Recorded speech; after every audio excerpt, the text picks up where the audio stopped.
కడపటి యుద్ధం నవల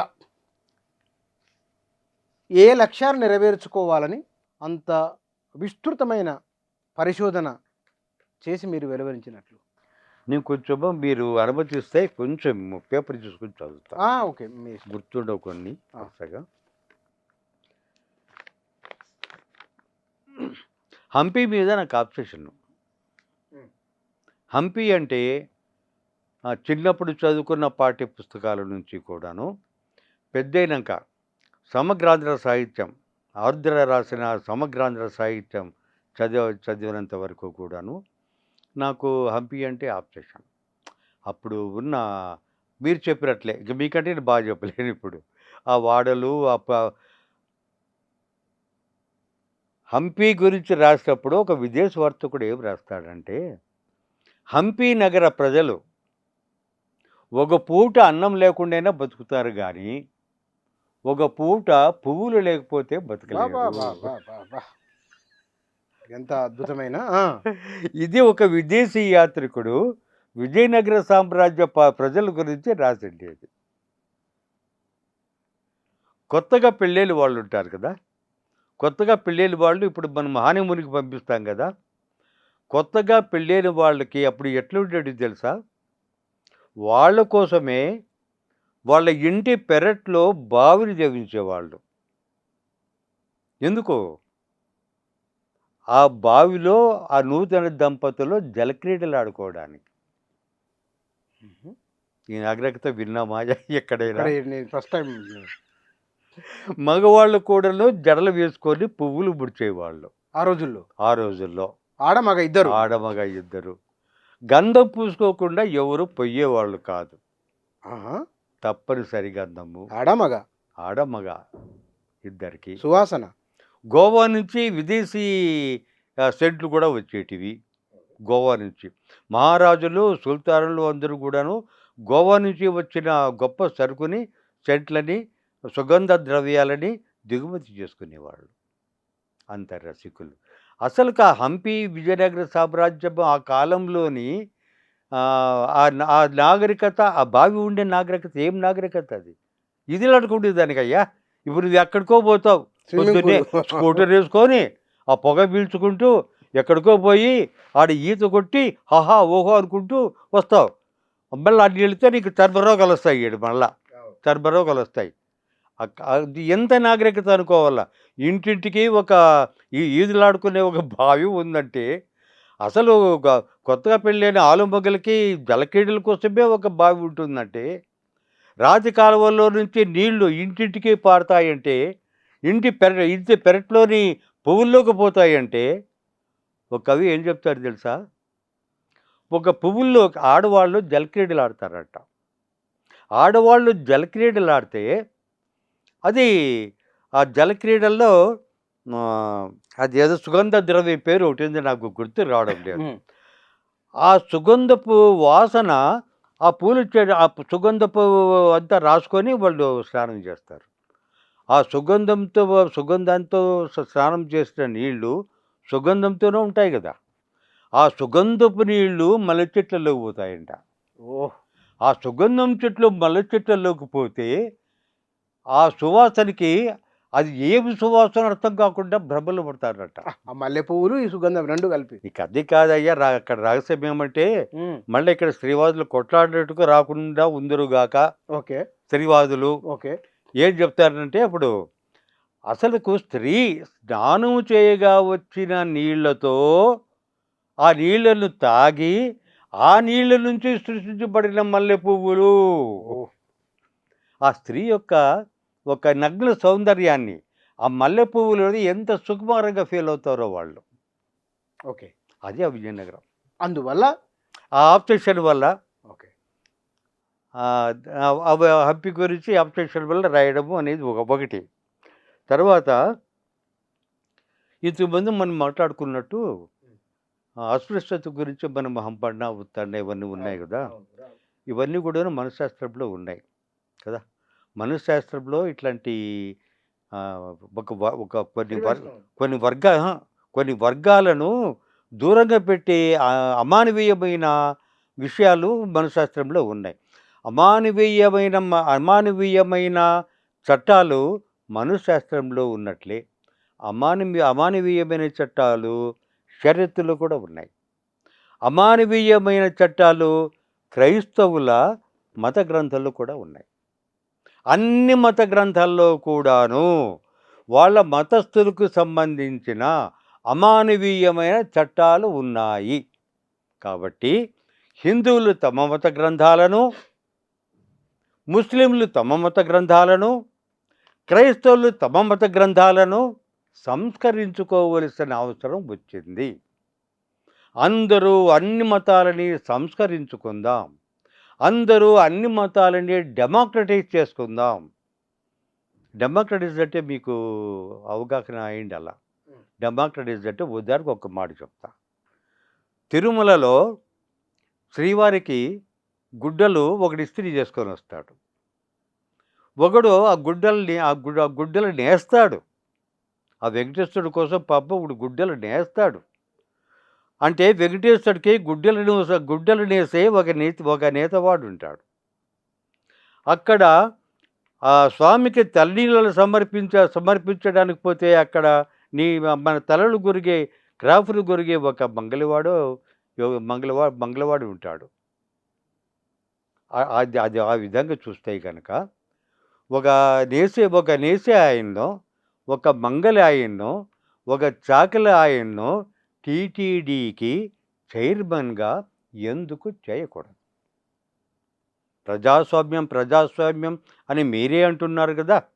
మరి ఈ ప్రజాస్వామ్యంలో ఇంత చరిత్రలో, ఇన్ని వేల ఏళ్ళ తిరుపతి చరిత్రలో ఎప్పుడైనా సరే ఒక శ్రీవారికి తలుగురికి తలనీలాలు సమర్పించే ఒక మంగళాయన్ను చైర్మన్ చేశారా?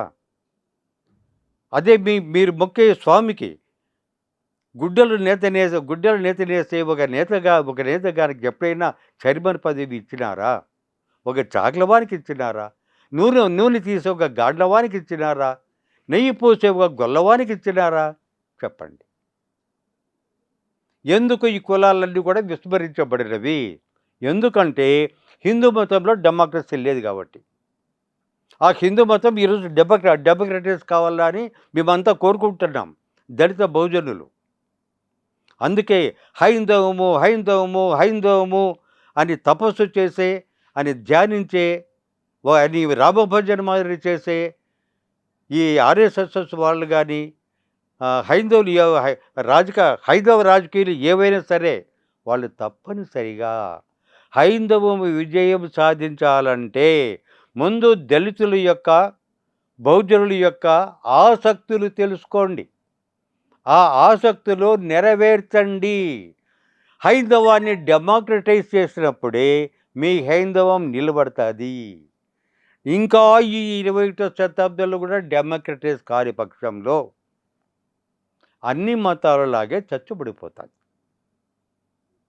అది అన్ని మతాలు కూడా డెమోక్రటైజ్ కావాలనే దాంట్లో నాకు ఏమాత్రం సందేహం లేదు. దీని గురించి నేను ఒక విషయం చెప్పిన, ఎందుకు విమర్శలు వచ్చిందని మీరు ఇంతకుముందు అడిగిన ప్రశ్నకు, ఇక్కడ అస్పృశ్యత ఉన్నదయ్యా, అస్పృశ్యతలు మానుకోవడానికి మనుస్మృతిని కాల్చిపారేయండి అని చెప్పినాము. మీరు కూడా అక్కడ ఏముంది, అక్కడ అదేమి జిహాద్ ఉంది కదా. జిహాద్ అంటే కనుక 2 అర్థాలు ఉన్నాయి. జిహాద్ అంటే తనను తాను భగవంతునితో కనెక్ట్ కావడం కోసం, తనతో తాను పోరాటం చేసి తనను తాను సరిదిద్దుకునే ఒక క్రమం. దాన్ని కూడాను అంటారు ఏమని, అదే జిహాద్ అని. అదే జిహాద్ ఎక్కడ చెప్తాం మనము? జిహాద్ అంటే ఒక ముస్లిము, ఇంకో ముస్లిము, ముస్లిముల రాజులు అందరూ కలిసి ఒక హిందూ వాని మీద కానీ, ఒక క్రైస్తవుని మీద కానీ, ఇతర మతస్థులు ఎవరైనా సరే కాఫిర్లు. ఇతర మతస్థుల్ని కాఫిర్లు అంటారు సార్. ఇతర మతస్థులను కాఫిర్లని, కాఫిర్లు కనపడితే చంపండి అనే చట్టాలు మీ మత గ్రంథాల్లో ఉన్నప్పుడు వాటిని మార్చుకోకుండా మీరు వాటిని అట్లే రక్షించుకుంటూ మైనారిటీస్ యొక్క హక్కుల గురించి మాట్లాడతారే, ఇది సబబా సార్? మేము సిద్ధంగా ఉన్నాం. మా మనశ్శాస్త్రాన్ని ఇప్పుడు కాల్చిపరేయడానికి సిద్ధంగా ఉన్నాం. ఈ ముస్లింలతో అలాయి బలి ఇచ్చుకునేదానికి మేము సిద్ధంగా ఉన్నాం హైందవులు. మీరు ఒక్క అడుగు కూడా ముందుకేయరే. ఎప్పుడు కూడా హైందవము, వర్ణ విభజన, శ్రమ విభజన అని పోయినా కూడా దానిలోనే మీరు చేసుకుంటూ బ్రాహ్మణాధిక్యతని అడ్డం పెట్టుకొని మొత్తం హైందవం మీద దాడి చేస్తూ ఉన్నారు. ఇది బాగా గమనించాల. నేను ఇది కనిపెట్టాను చిట్ట చివరి నాకు 73 ఏళ్ళు వచ్చిన చిట్ట చివరి ఘడియల్లో నేను దీన్ని కనిపెట్టిన. వర్ణ వ్యవస్థని అడ్డం పెట్టుకొని మొత్తం హిందూ మతాన్నంతా కూడాను డిటైన్ చేయడం, హిందూ మతాన్నంతా కూడాను డౌన్ఫాల్ చేయడం, హిందూ మత వ్యతిరేకతని పెంచడం. ఇట్లా చేయకూడదు. ఏ వర్ణాశ్రమ ధర్మంతో పోరుతో కరెక్ట్గా వర్ణాశ్రమ ధర్మము అని చెప్పి దాడి చేయి. అంత మాత్రం చేత మొత్తం హిందూ మతాన్ని నువ్వు ద్వేషించవద్దు. హిందువులని దాన్ని ఏమంటాం, ఇంతకుముందు చెప్పింది మర్చిపోతే వాళ్ళని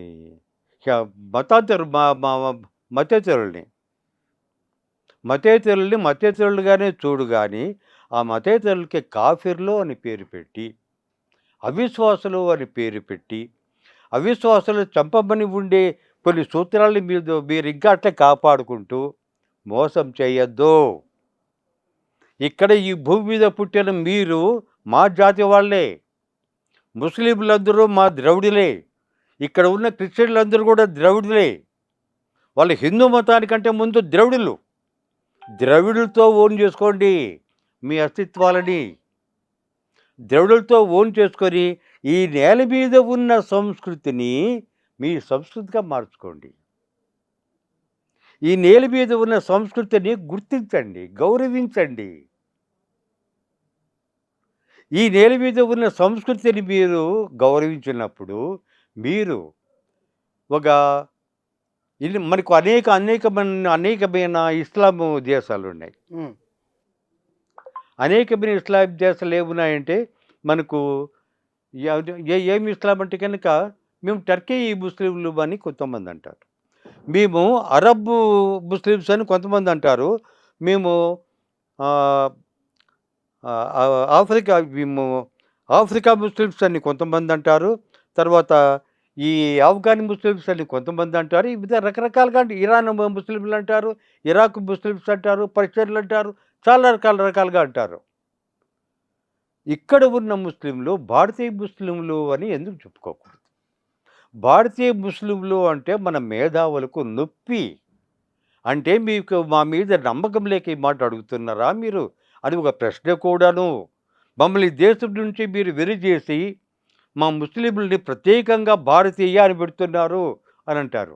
నేను కూడాను చుట్టుపక్కల దేశాలు ఎవరైనా హిందువులు ఉంటే, హిందూ రాజ్యాలు, హిందీ దేశాలు ఉంటే నేను భారతదేశం హిందూ ఉన్నాయని చెప్పుకుంటాం మామూలుగా. నాకు ఒక ఐడెంటిటీ కావాలి కదా. నీకు ఇన్ని రకాల ముస్లిమ్స్ అందరూ కూడా ప్రపంచం నిండా ఉన్నప్పుడు నీ ఐడెంటిటీ ఏమిటి? పాకిస్తాన్ ఎదుర్కొంటున్న సాంస్కృతిక సమస్య ఇదే. పాకిస్తాన్ ముస్లిమ్స్ టర్కీ సంస్కృతిని ఓన్ చేసుకోవాలనుకున్నారు. టర్కీ నిరాకరించింది వాళ్ళని. అరబ్ సంస్కృతిని ఓన్ చేసుకోవాలనుకున్నారు. అరబ్ రాజు తిరస్కరించినాడు వాళ్ళని. ఇప్పుడు పాకిస్తాన్ మన భారతదేశం నుంచి చీలిపోయిండేదే. ఇక్కడున్న ముస్లింల యొక్క సంస్కృతే వాళ్ళ సంస్కృతి. ఇక్కడ ఉన్న జాతీయ సంస్కృతే వాళ్ళ జాతీయ సంస్కృతి. ఇక్కడ ఉన్న హిందువుల సంస్కృతి వాళ్ళ సంస్కృతి కదా. హిందూ సంస్కృతి మాత్రం నేర్చుకొని వేరే దూరంగ దేశాల్లో ఉన్న సంస్కృతిని తెచ్చుకుందామని అనుకొని వాళ్ళు చతికిలబడినారు. ఇప్పుడు వాళ్ళు కల్చరల్ క్రైసిస్లో బతుకుతూ ఉన్నారు. ఆ దేశానికి ఇప్పుడు తనది అని చెప్పుకోగలిగిన సంస్కృతి లేకుండా పోయింది. అది ఇక్కడ ఉన్న మన ముస్లిం సోదరులకు తెలియదు. ఇవన్నీ జరుగుతున్నప్పుడు ముస్లింలు కూడాను, ముస్లింలే కాదు ఏ మైనారిటీలు అన్ని మతాలకు కూడా సంస్కరించుకోండి. మీ మత శాస్త్రాలు ముందు సంస్కరించుకోండి. ఆ ఆ లౌకిక, ఆ సామాజికమైన దుర్మార్గమైన చట్టాల నుంచి బయటపడండి. మనం కౌగిలించుకుందాం. అప్పుడు వాతావరణం ఏర్పడతాది.